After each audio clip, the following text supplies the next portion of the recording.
Here's my 2007 Honda Element.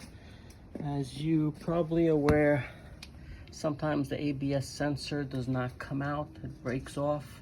There's different ways of handling this situation. One of them is taking the whole knuckle out and punch or push out that sensor. But if you don't want to go through all that trouble, you could try to pull it out, and one way of doing it is screwing in a screw. But what I do before I do that, once again, I use one of these guys. This is a soldering iron. I heat it up and put it right through the center so that I have a little bit of a space for the screw to go in.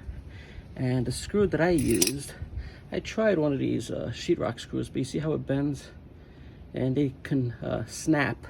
So what I wound up doing is getting one of these heavier duty screws.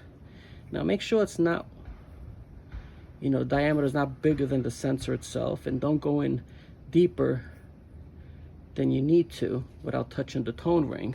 So if you have the new one, just measure it, put the screw next to it and see how deep you can go. And like I said, once you melt the initial centerpiece, you made some space for the screw to go in, because you don't want to just go in there with a screw, because then you'll expand the sensor and it'll get tighter. So once you get that in, what I did, the way to pull it out, some people can use a vice grip, and try to pull it out. That's pretty tough. So what I did, I'll show you, is once you have that screw in there, just imagine it's still in there. You put the vice grip right at the end, right here, where it meets the knuckle. I'm just trying to squeeze it in so you can see it. Okay, right there. So imagine this is in here, like that.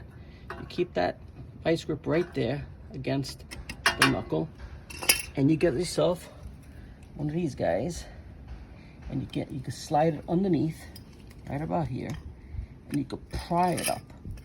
So you have this as a wedge. You're pulling that whole thing up. If this is not strong enough for you, get yourself a hammer. Get the claw underneath there and just pry it slowly back and forth. Don't go just one way, because you might snap the bolt. Go back and forth, back and forth. Once in a while, throw some of this stuff in there, once you get it loosened up a little, and it should come out.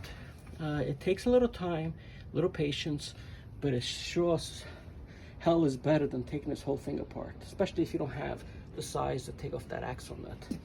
I hope this helps you. There are other videos with different techniques. Try them all and see which one works better for you. Thanks for watching.